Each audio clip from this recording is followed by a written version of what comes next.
Hello and welcome to That's So Craven, your one-stop shop for all things Fulham.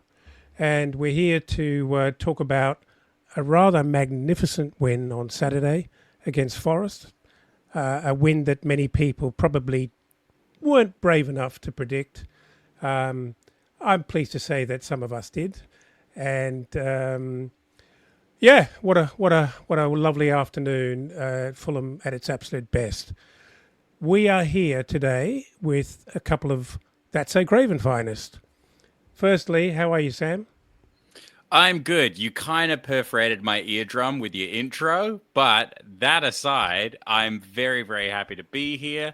Yeah, I mean, you gave me a jolt of energy right then, as if I needed any more. Don't let the robe fool you. I am coming in with high energy because I'm here with my daddy, and I'm here with the other daddy. I got Mark on my side. Hey, Mark. Hey Sam, that's the first time I've been called daddy by a man, well, that got PG. But anyway, interesting moment. I'll take the compliment. We'll move on. Yeah, I hope to be as high energy as Sam. I'm also off the back of a fairly lengthy flight from Asia. But anytime Fulham wins, I feel I'm more than happy to get involved, dissect it, talk about it, bask in the glory. And I have a feeling that's what we're going to do today. So let's kick it off. Well, you were my first name on the team sheet today, Mark, because I know you've got some festering little feelings about where Forest are and what they've done this season. Uh, I guess Viz Fulham and what we've done or achieved. So you were an absolute must pick for today. But before we go on, I'm not going to do what I normally do, and that is forget to advertise and slam what we offer. Did I ever tell you about the Discord? Because last time I forgot. Tell us more, So we Elton. have. Thank you, Mark. We have a Discord, and it's a wonderful forum where you can talk about all things Fulham and join a few hundred members, and it's a great place to chat. Get some excellent feed, wonderful banter with some of the very, very best Fulham content creators and a few hundred other likable folk that all get on very, very well. Please come and find us. Please join the party at the That's So Craven Discord. Yeah. And that's the end of the marketing. Let's talk about Saturday. Well, what a really lovely afternoon it was indeed, or evening for some of us. And what's interesting is actually none of us who are on this podcast today were actually there in the ground, but that doesn't matter. Sam was in Melbourne, Mark was in Hong It's Kong, I never believe. stopped us before. And of We've been course, doing this for a long time. yeah, that's okay. But, I thought that Fulham probably performed as best as we have all season. I thought it was a really, really great performance.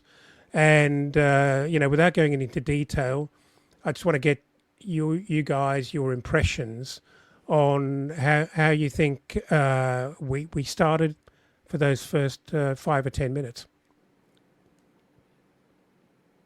All right, I'll Anyone? kick off. I mean, I think this is the match where we saw the full potential of Adama, and I loved it because, man, he tore Nico Williams a new one, especially in the beginning. I felt, we had Nico Williams before, and he is great when he marauds up, right? He's got a good cross on him, he's fast, and we had him for a season.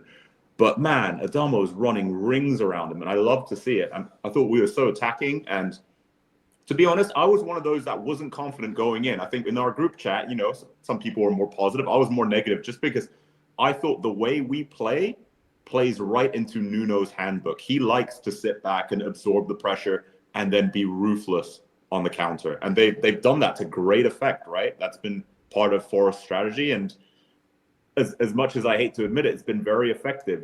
They're third for a reason. We can argue how much of that is to do with luck, how much of that is to do with, well, just their game plan working really well. But I thought we really took the game to them, and we played our game plan better than they did theirs, with their game plan being optimized against ours. which is something I find really, really impressive from Silva.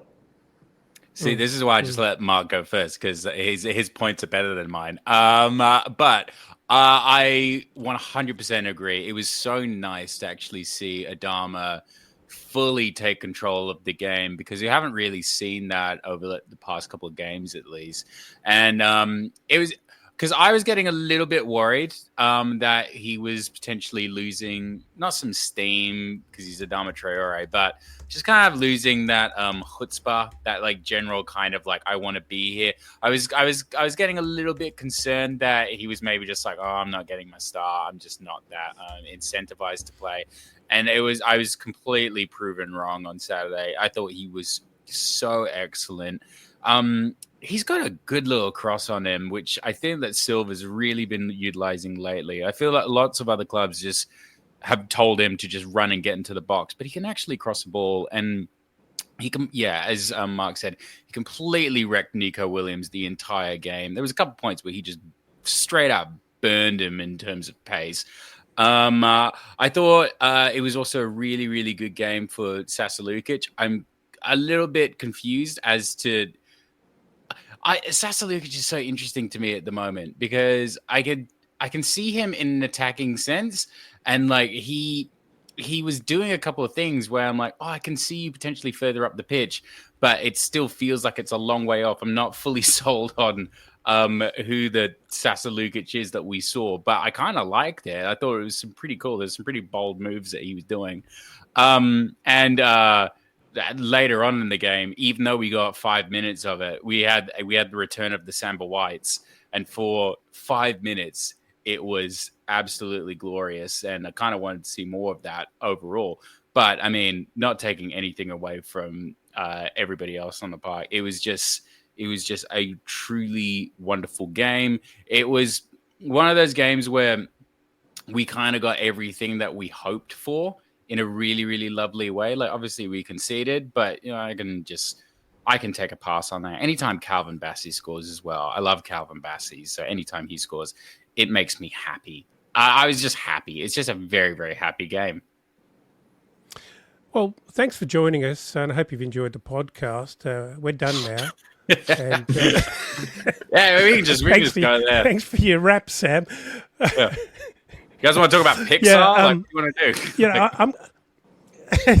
do? I'm gonna try and break this down, but I'm really so anxious and so inferior, because I did take the trouble to watch Cottage Tactico's little breakdown video before this, and if anyone's listening and hasn't ever discovered Cottage Tactico, please go and look him up on X and Blue Sky, and obviously very, very active in the That's So Craven Discord forum. But he actually, magnificently told the story of what happened and the chess game between these two managers, which arguably we or Marco Silva very decisively won in that first half. So I really highly recommend you go and do that, as I attempt to butcher an understanding of what actually happened. But if you want the real deal, go and listen to that. And what I found so interesting is, I think we all expected that Forest would allow us to keep possession and let us have the ball and try and hit us on the counter and break and defend really hard and stop us in those little half spaces, as Kish calls them, of actually getting anywhere near scoring. It was a bit of a game of chicken, or cat and mouse, if you like, in terms of enticing their five at the back out. And I was astonished early on of just how little they pressed us in defence, and how much time and we had to move the ball around and actually decide whether we were going to go left or right. And indeed, the number of times the ball went back between Bassey, Leno and Anderson before we picked a particular route was amazing. But it was a game of them holding five at the back and actually trying to not commit those wing backs forward until, and actually, as Kish pointed out, make their midfielders kind of do all the work, which was pretty tough on them because they would run very, very ragged in trying to, stop both of our wingers and actually protect their defence. I think it was, like you guys both mentioned, a really great coming out for Adama, because I think with every game like that, he proves that he's not just a fast guy in a muscle shirt. He's actually pretty skillful. And not only has he shown us that he's got one hell of a shot on his left foot, but he can actually cross a ball. That goal, without getting ahead of ourselves here, that cross into the box was inch perfect, absolutely perfectly flighted. Look, talking about the game a little bit more, I thought obviously Sasa Lukic had an incredible game. His work rate was unbelievable. I feel a little bit sorry for Berger that he didn't really get the plaudits, but I thought he had a very, very good game as well in terms of breaking up play and just always being there. I thought he was very, very good. Guys, any other standouts before we kind of move on to talk about that goal? Any other standouts in terms of what you saw in that first half? Not necessarily a standout. Smith-Rowe is an interesting one because Smith-Rowe got us the first goal of the game.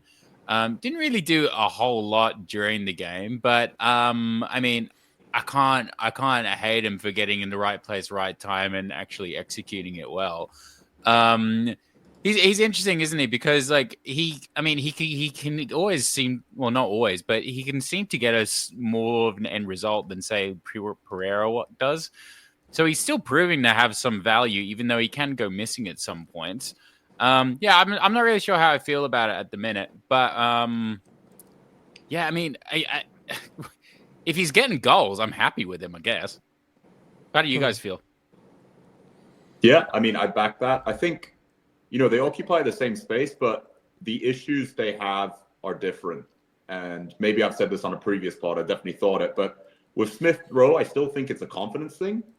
And with Pereira, it's a composure thing, right? Because he wants to make up for a flashy play that he made that didn't come off. So he tries an even flashier play. And when they do come off, they look great. But, sometimes I feel like he overthinks it and he tries a little bit too hard to make up for things. Pereira, that is.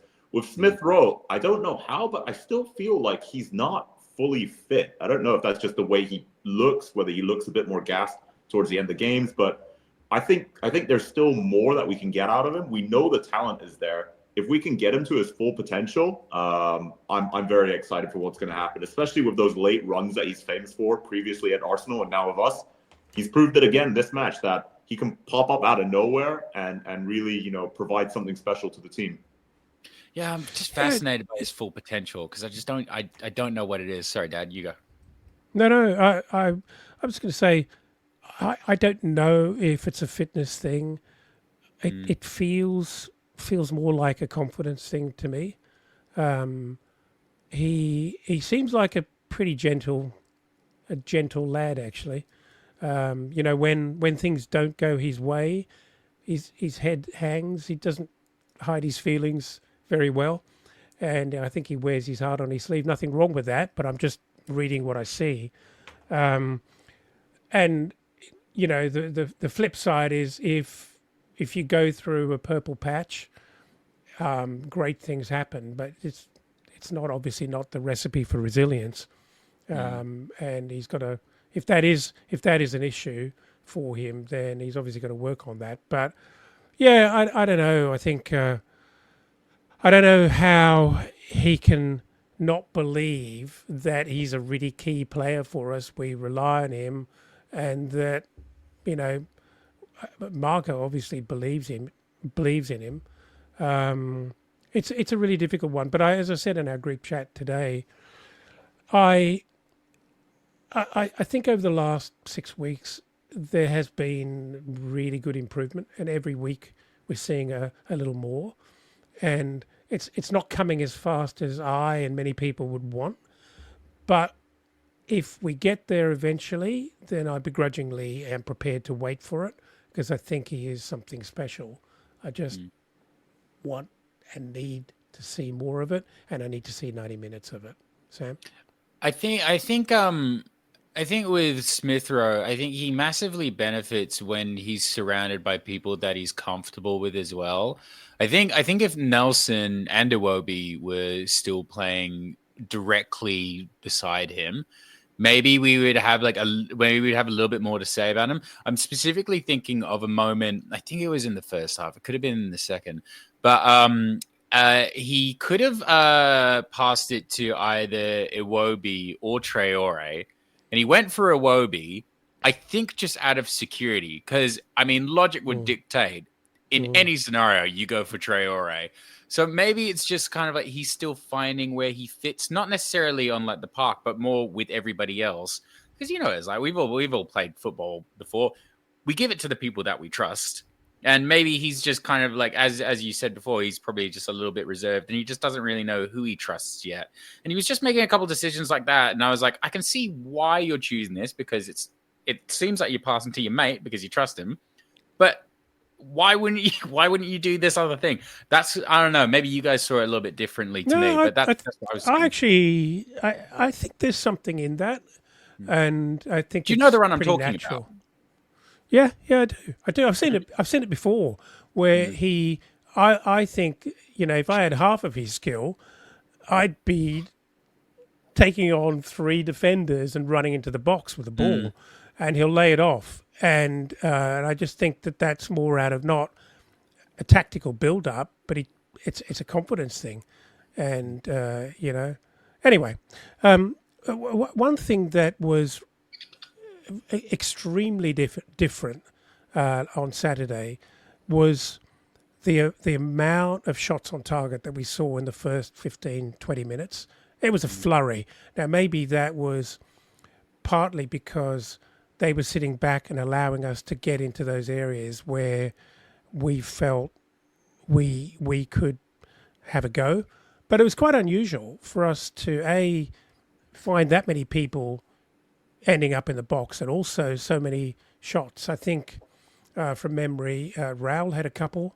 And just in general, we were probably a little unlucky. I mean, the execution could have been better. It was definitely a header from Raul as well that went wide, which to me was a bit disappointing because I would have thought from that position. I know he was kind of falling backwards a little bit as he headed the ball, but you would have thought from there, Premier League striker should be hitting the target.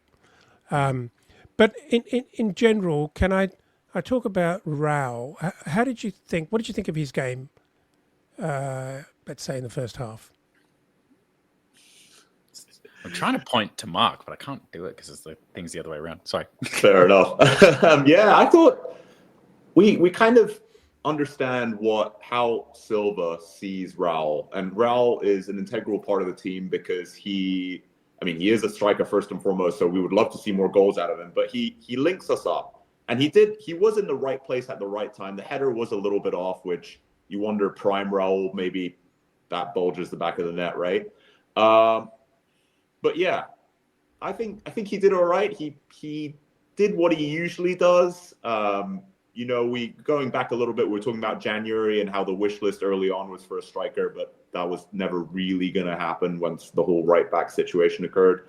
But I didn't see anything markedly wrong. I think he did put himself in good positions and he did have a couple of shots, but against a goalkeeper like Matt Sells, who previously, I think XG-wise was, to be honest, pretty unremarkable. But this season, just like Chris Wood, has absolutely exploded on the scene and been slight tangent here. I don't know how he didn't get player of the match from Forest fans and Chris Wood did instead. But that's a whole other story. Because let him cook. Let him cook.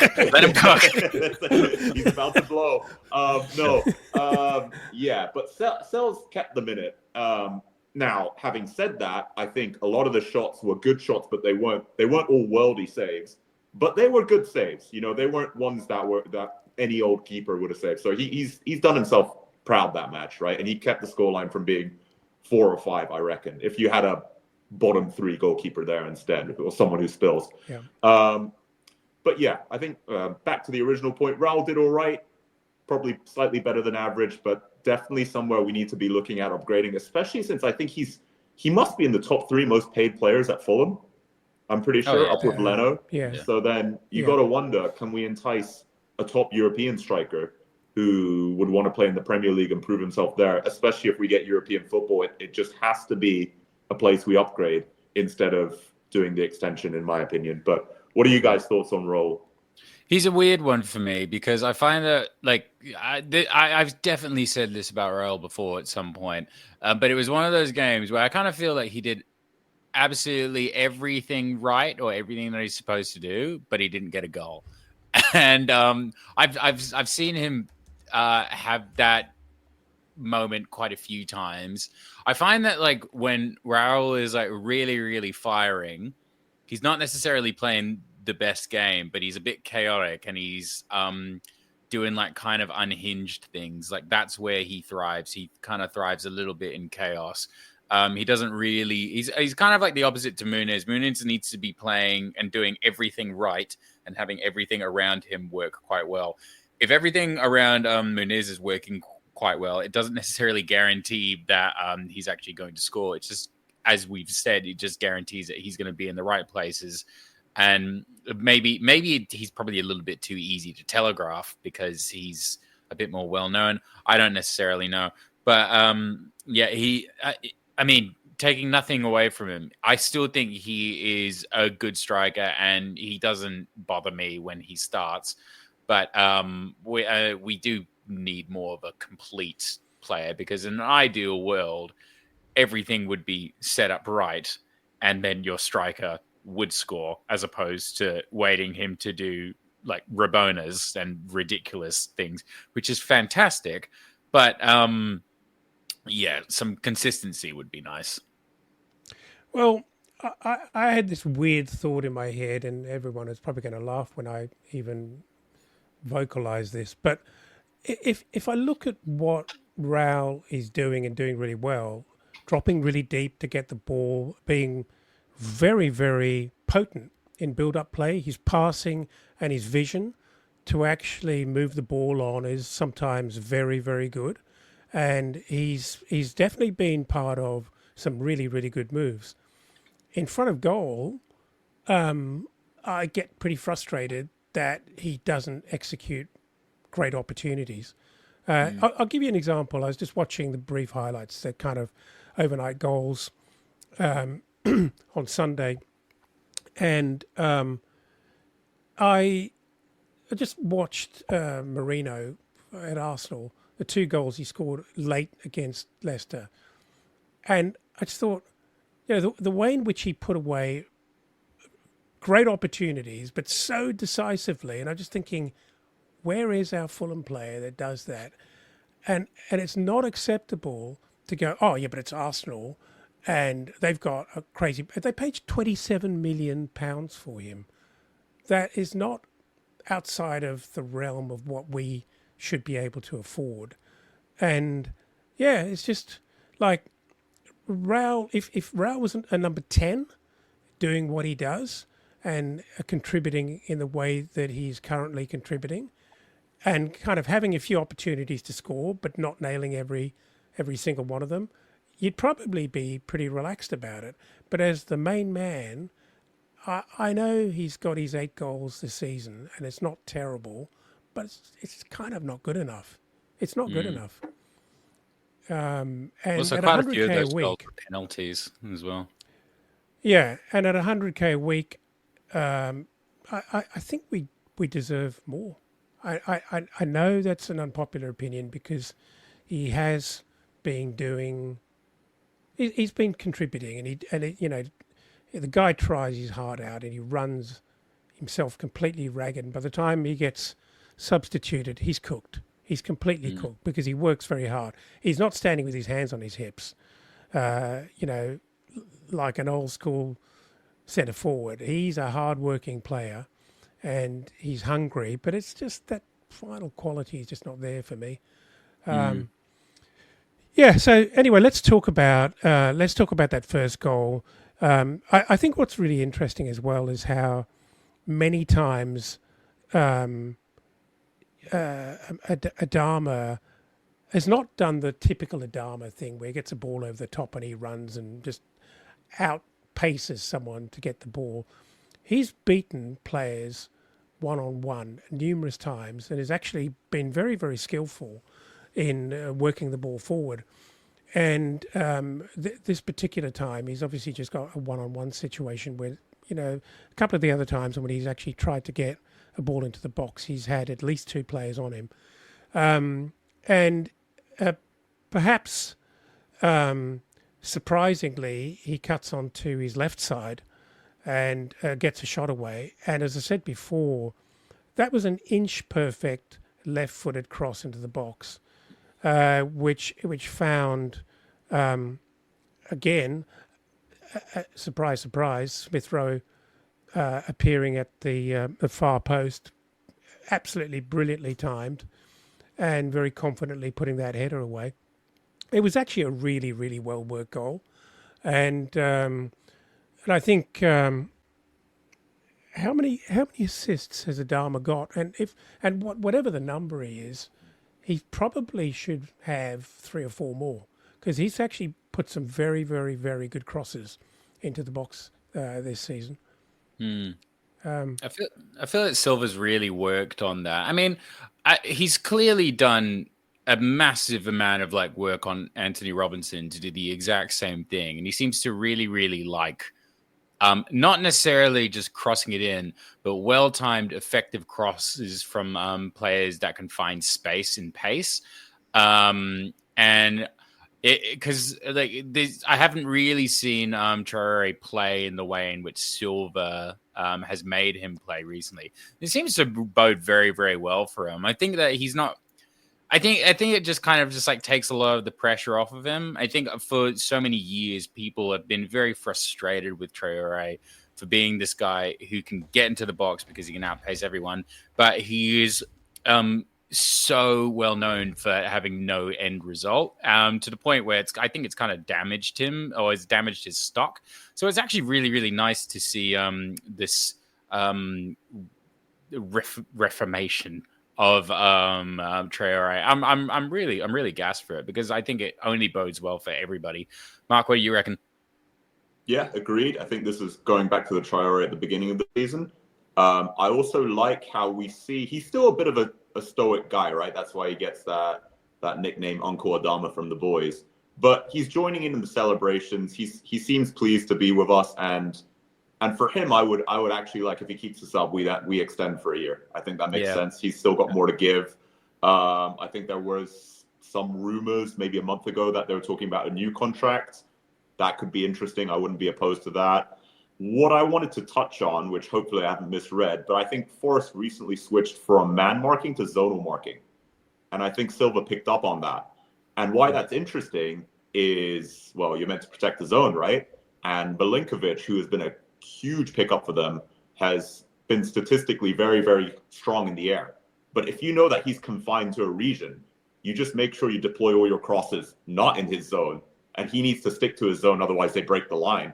So I think it was very targeted that we went for Murado at the back. And with Smith-Rowe's, a lot of things had to work in our favor and to be executed really well for this goal to work, which is why it's so beautiful to watch. But, Adama, basically, burns Nico. And then they're still stuck in their zonal positioning. And then he launches that cross in, late run from Smith-Rowe, beautiful goal. So I thought that was worth mentioning. It's, as we can see in their position in the league table, it's worked really well for them. They are defensively very, very solid, but we just kind of found a way to exploit that against them. And I think that's what's quite beautiful about the first goal. See, Mark, when you say things like that, it's impossible for me to believe that no one's called you daddy. in a calm and authoritative voice. I'm going to break this up. I want to say that, again, just referencing back to Cottage Tactico's video and analytics and breakdown, he was talking very much about the job given to the Forest midfielders and how they had a job to pick up, if I remember rightly, the wingers, our wingers as well as to deal with our midfielders, which actually left quite a lot of space.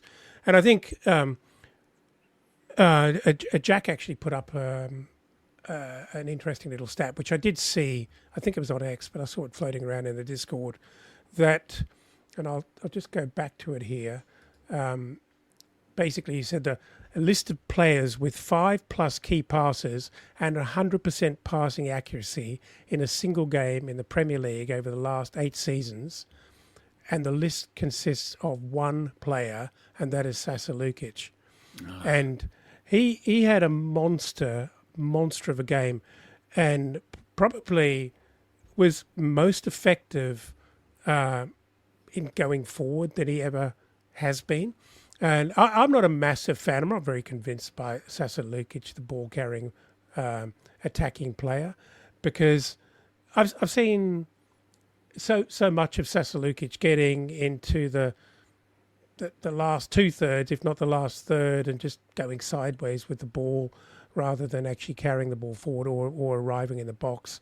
But what a player he's turning out to be, and what a replacement we have found in the two of those guys, Berger and Lukic, as a combination for João Palhinha, who we all thought the world was going to fall apart when he walked out the door.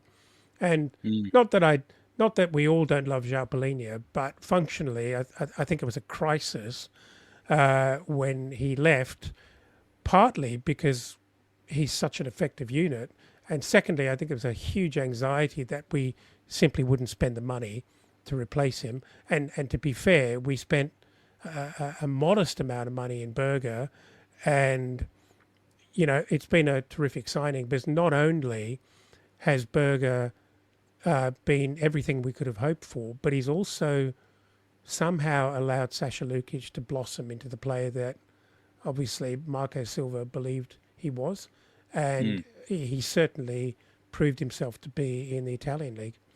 So yeah, I mean, the thing I also find remarkable is that I cannot believe he hasn't picked up his next yellow card. It's been like 3 weeks in the waiting. Yeah, I cannot believe it. I mean, he doesn't really have the face of like a thug, for example. So he's not really warranting it. I think he kind of has like the bit of the Anderson effect, whereas Anderson has pretty privilege. I don't know what the privilege is when you kind of look like an accountant. It's more just like unassuming. Like Sasa Lukic, I love the way he's always like this. Yeah. But he's also sly. He's also kind of like he's like hanging around dodgy areas, but he's not doing anything dodgy, or he's not really. He's the best person to have in a gang, because he's the guy that you get to speak to the police. Because like no one's gonna suspect Sasha. He's really interesting for me, like, because like he kind of like he touches on brilliance a lot of the time, and he is blossoming more. I really want to see in like 2 years' time, where like, because I think at the moment we're kind of getting like peak Harry Wilson. I really want to see peak Sasa Lukic, because I don't know what it's going to be. You know how like in The Office when David Brent like releases a single and it's "If You Don't Know Me By Now," and it's kind of like you're watching it and you're just like, this is actually kind of good, but I'm not sure how good it actually is. That's how I feel about Sasa Lukic at all times. I'm just like, how good are you? Because you're giving me like that turn and that almost goal. If he would have pulled that off, that would have been utterly sensational and completely unexpected. And like I feel like all the goals he's gotten as well have been pretty incredible, but also completely unexpected. I am pretty sure he scored a goal from his thigh at one point, either this season or last season, and that's just kind of Sasa Lukic. Yeah, I just he kind of really fascinates me. But I think you're 100% right. Alongside Berger, we will get the best of him. Yeah, big fan of Lukic as well. He's come into his own this season, and I think he's a really good soldier for Marco. Like he will like defend the team to the last. And the moment I guess I figured out what I really liked what he did was, I think it was last season, and he was tasked by Marco to like man mark Madison. And you could just see Madison slowly losing his mind, and he gets like little niggles and little shoves throughout the matches before he just starts whinging to the referee about every little foul that's committed against him. Some rightly, but I think Lukic got away with it for a long, long time.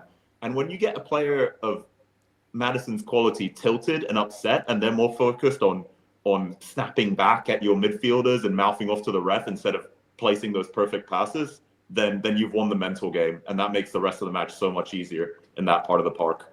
I'm so glad you actually recalled that, because I remember that as being a real turning point when it was the first time we saw, I better not use a word, but I think you all know the word I'd really love to use, when we saw the little minx in Lukic, and he came out and was just like rabbit punching Madison and really, really manhandling him. And Madison hated it. It was the first time he'd actually had a job to do. And I think from if I remember that correctly, it could have been when Polini was out, and he stepped in, and he had a real job to do, and he did it so effectively, and it showed us, what? Thanks very much, Skibby. You read my mind, but you threw me off there, Skip. But what I think, as I said, to round that out, we can't get enough of Sasa Lukic at the moment in that pairing, and I wonder when because it's going to come. It's going to come. He's going to get another yellow card. There's no way he sees out, the season without getting another yellow card, right? And at what point do we suffer a broken pairing in the midfield?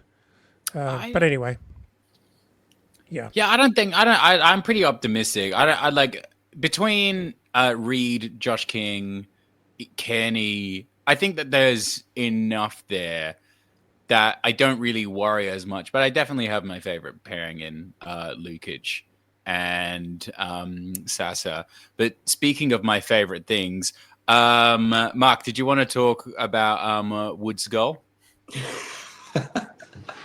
I'm going to do my best to be balanced and fair here. No, don't be balanced. Don't be balanced. That's not why we tuned in for this. Yeah, I think. All right. So some context. Why myself and Skibby vie for the title of the Fulham fan who dislikes Forest the most is basically off of one YouTuber who called us Mitrovic FC because Mitrovic was scoring a lot of goals for us at the time. Well, if we're Mitrovic FC, they are definitely Chris Wood FC. I mean, undisputedly, hands down, he's done a great job for them, 18 goals so far. But yeah, that's a big part of it, amongst other reasons. But let's talk about the Wood goal. To be honest, I think that's what you get when you have a striker who is confident and willing to take risks, and is in the right place at the right time. Now, there is an element of fortune there because Morgan Gibbs-White does a great cross, sends it in, right? And I think it hits either his back or his heel or something like that and completely... It's his heel. I think it's his heel. Or okay. his leg or some part of his leg. Yeah. So he manages to befuddle Bassey and Robinson, but he still has a general idea where the ball is. So he's able to collect, create half a foot of space, and take the shot, which once again, how many times have we seen a lucky deflection, usually off of Calvin as well, beat Leno? And it's very frustrating. But at the same time, you can argue that's what good strikers do, right? We've many a match in the championship when we had that amazing season, we would scrape by on a 1-0 because Mitrovic would leap like a salmon out from a corner or a free kick and place it in the net. And so I can understand why he's getting so many plaudits, but it feels equal parts skill, but also a fair bit of luck involved.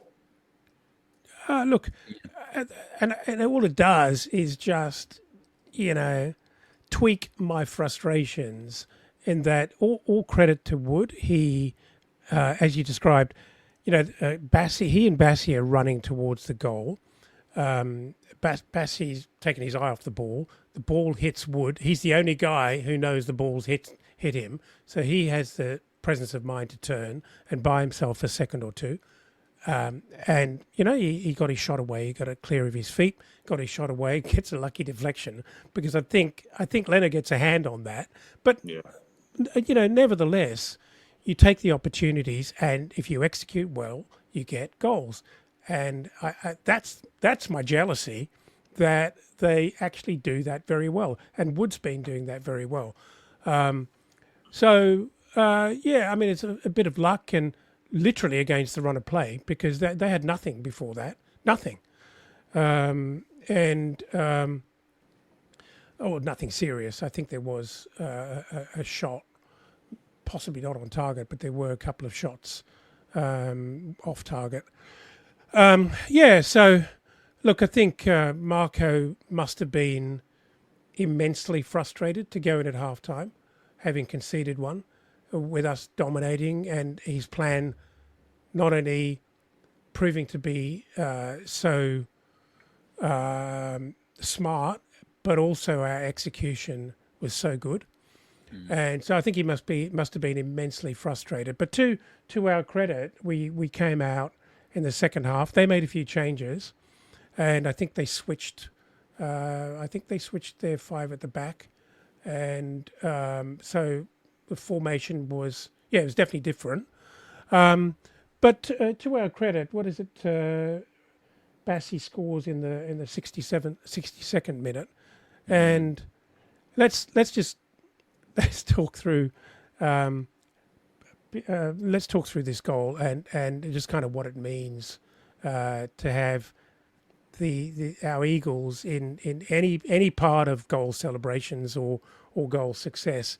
What a wonderful goal for Calvin Bassey, and what a lovely guy to have that success. Yeah, he's really. I mean, I feel that like we're a very accepting club. Like it's we get so many kind of like offcuts, and I love when people refer to us as football rehab, because it does kind of feel like you're going to like a resort. It's like, it hasn't really worked out at your team. Come to Fulham, you can rebuild a little bit. But we do have a couple of like core players that seem to have just kind of immediately got in and just immediately cozied up to everything. Bassey was 100% one of them. And it's just so nice to see him so loved by all the other players. And he clearly is loved, and he's such a good player. He's so young. I mean, I could really see him at some point having the armband, just because he's just so beloved, and I can't really see him. I can only see him getting better. I remember when we first got him, and he was really all over the place, and like there was something awesome about him as well. But he was very, very electric. I just really, he's a bit like Muniz in the way where whenever something kind of like comes off well for him, I'm just so elated for him, because I just want the best for him.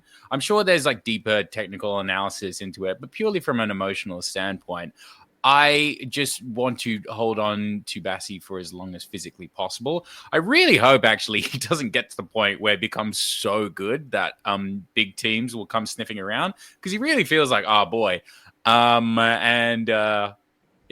Absolutely love the guy. He is such a welcome addition. And if nothing else, commentary actually was saying, they were like, oh, when Bassey first came here, they weren't sure about him.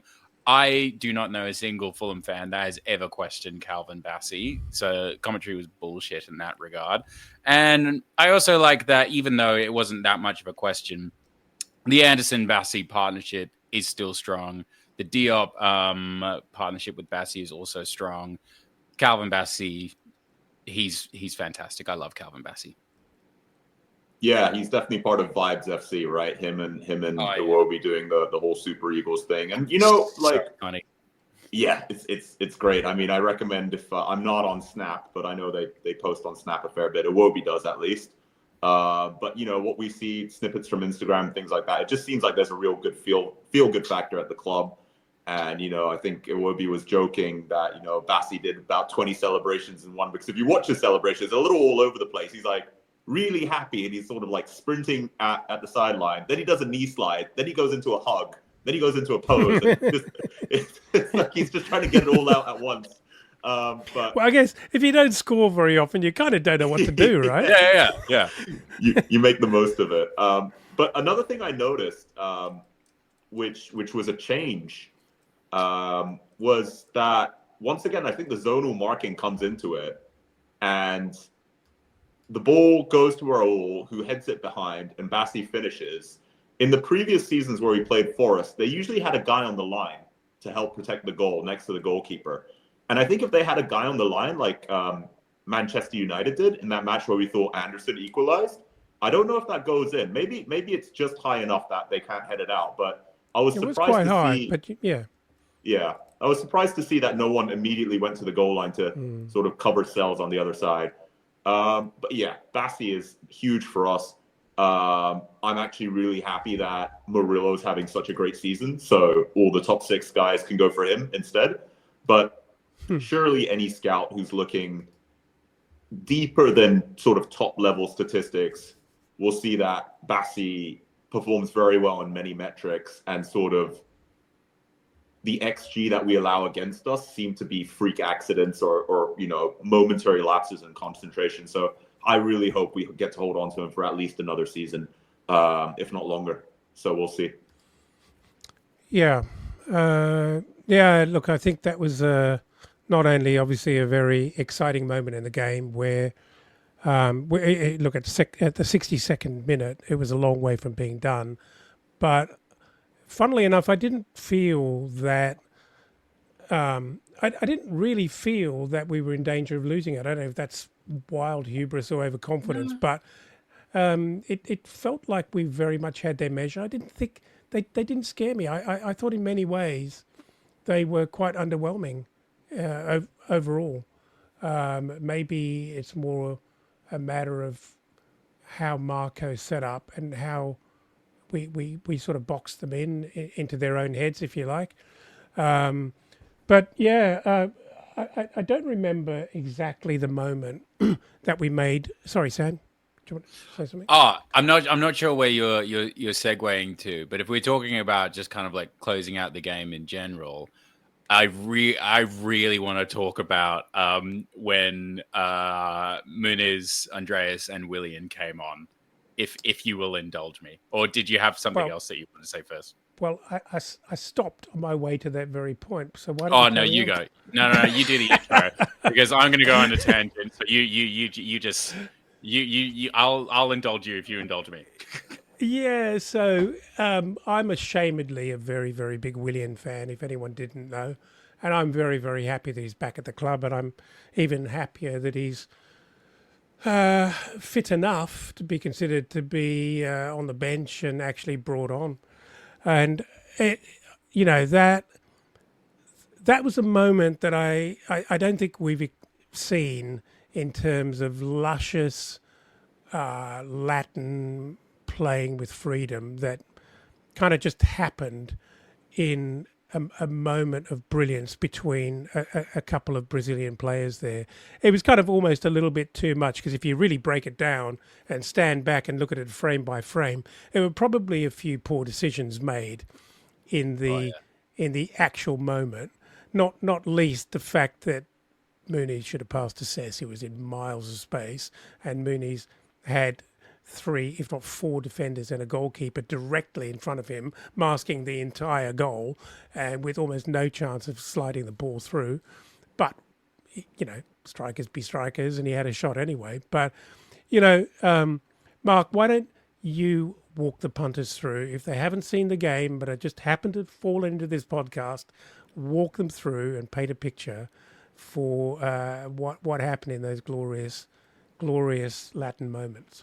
Wow. I mean, I'll try and do it justice, but it was so nearly a beautiful, well, it was beautiful, but it was so nearly a perfect sequence of events.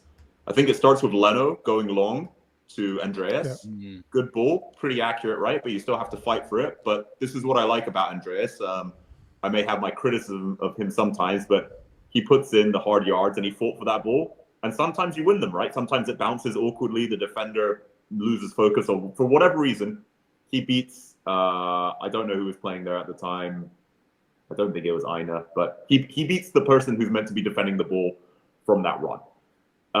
Then he manages to find Willian in the box, and it's all so fast. So he's coming in from, he's running down towards the byline. He's on the side. He passes it into the box to Willian, who I think does a back heel, or he managed to lay it off behind him to Muniz, who's running in. And the Forest defense is absolutely, I think, in I wouldn't say in shambles, but they're caught unawares, right? Because this is all happening so quickly.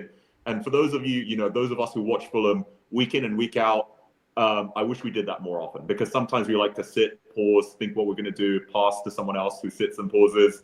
And now I'm going to sit and pause and lay it off to the side to Sam. Thank you. I'm chomping at the bit right here. I'm like a Coke Zero can that's just been shaked. Okay. All right. Composure. So the thing that I love about this is it's exactly what I was talking about with Smith-Rowe and all his Arsenal friends, like playing together. Willian, Andreas, and Muniz at this point know each other so well. So it must be so discombobulating when there's been a highly structured game, and then Silva's literally just gone, you boys, you go. Just go. Just it's carnival. Just have some fun. And when they have some fun, it is totally electric. I mean, it was probably only about 7 minutes in total, but for those 7 minutes, I was like, there is no way Forest scoring anything, because they're just trying to figure out what the fuck is going on. And that is incredible. I mean, we'll probably see, would we see a FA Cup level? I'm not sure if we'd see a FA Cup level. I really hope we do, even if for like just 20 minutes or even 30 minutes. But like, they're just electric together. They're so fantastic, and it's ultimate kind of cohesion. Like, they know each other all so well. And do you know, it would be amazing if they got like Cess to just be like the like adopted Brazilian or something like that. Like that would just make me so happy, because they do need like another winger to join that kind of group that they got going on. But it's so exciting to have just something else you can just pull out of your ass, because the system is good. The system is really, really strong, and you can bring in like individual players like Kearney and even Reed and even Diop as well. You can bring in these key central pieces, but it does not equate to being able to bring in an entirely new element that consists of 4 players just playing and just balling. And I am chomping at the bit to actually see that. It's so great to have Willian back. I knew it was good to have Willian back, but I just forgot that he brings this, and he actually empowers players like Muniz and like Andreas, 100%, who need all the empowerment that they can get. And I'm just so excited. I'm really, really excited about it. Here's a thought, because in a blink of an eye, it felt like without any communication or visible communication, they found themselves in a back street playing street football, right? 100%. Just like in a blink of an eye, and there's that trust amongst them. And I think it's no secret that the combination happened between those 3 players who just knew it was on. And you talk about other players. Harry Wilson can 100% participate in that kind of play. I think Nelson could also do something. Yeah. But one guy who I really believe could be part of that is Emile Smith-Rowe. He's got the skill, he's got the feet, and I just wonder whether Willian being in the camp might just release something in him. If I was Silva, I'd actually be encouraging that, Pay for because Portuguese lessons.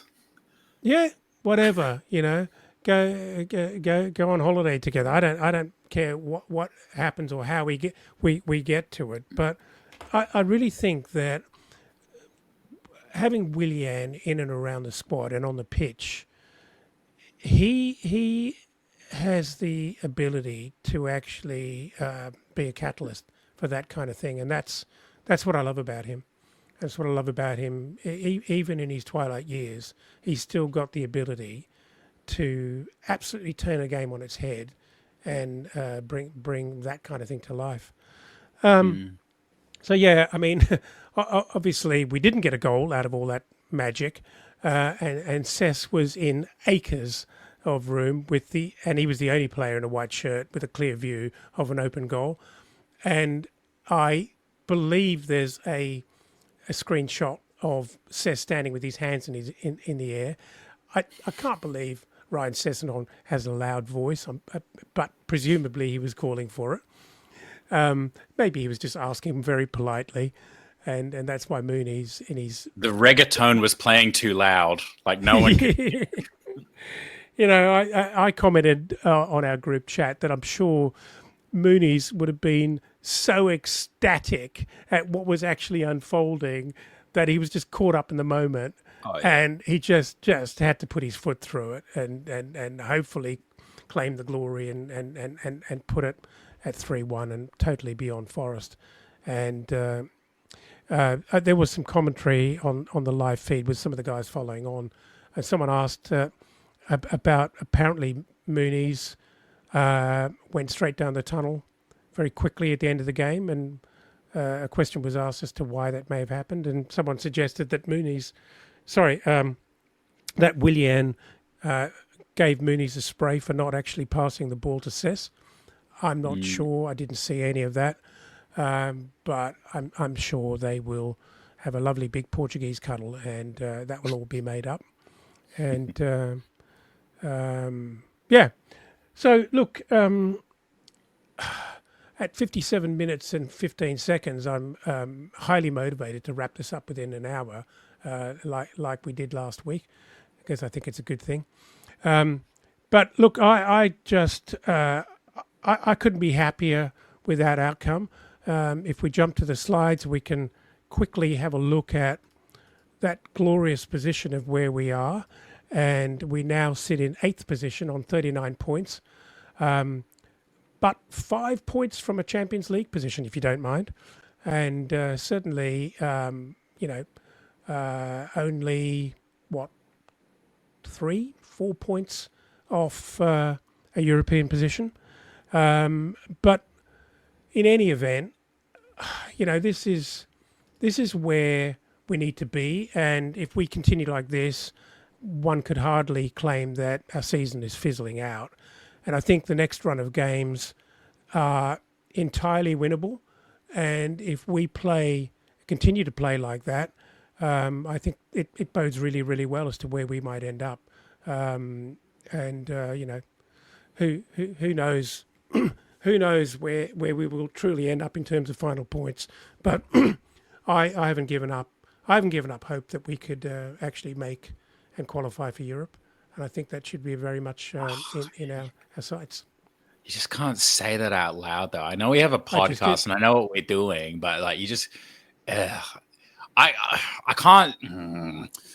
We got to get like at least a month out from like the end of the Prem, and if we're still in 8th place, then I'll be getting excited. But until then, I can't hope, because like I just.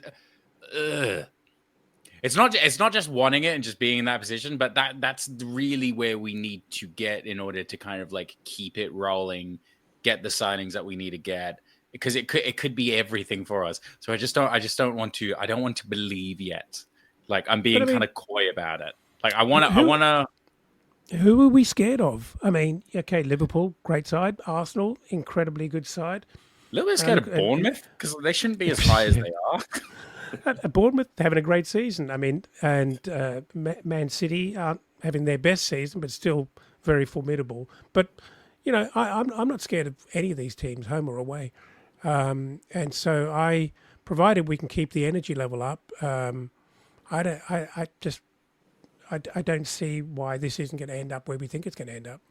What scares me are these winnable games, right? Because those are the ones where we always inevitably end up with disappointment this season when, we're up against Ipswich or who, have turned up in recent games, and Southampton as well. It's the ones where you expect nothing, like Chelsea away, where the magic happens. And then the ones where, we're kind of expecting a one-sided goal fest from our boys, and we've struggled with the low block. But I'm hopeful. Yeah. I think we've always done pretty well historically against Forest and Palace.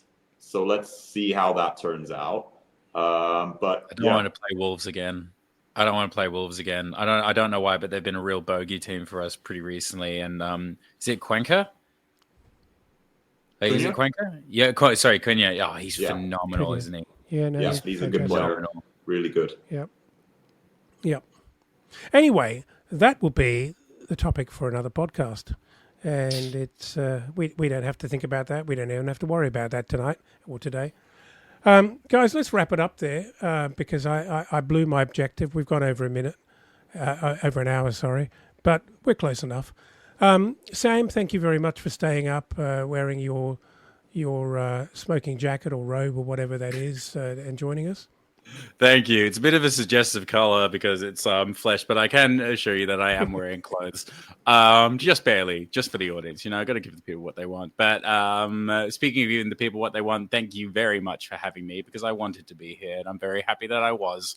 And I'm going to go to bed now. So I'm excited for that. And you two can both be in my dreams. Fair enough.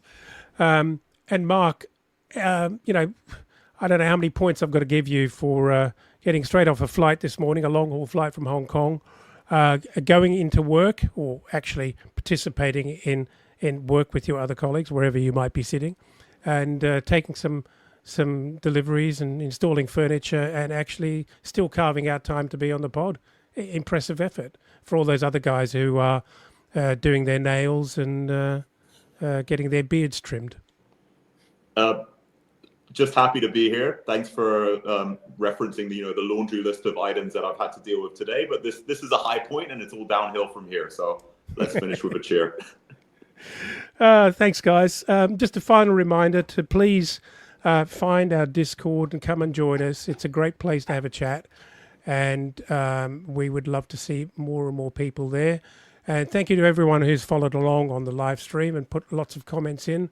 And we do appreciate that very, very much.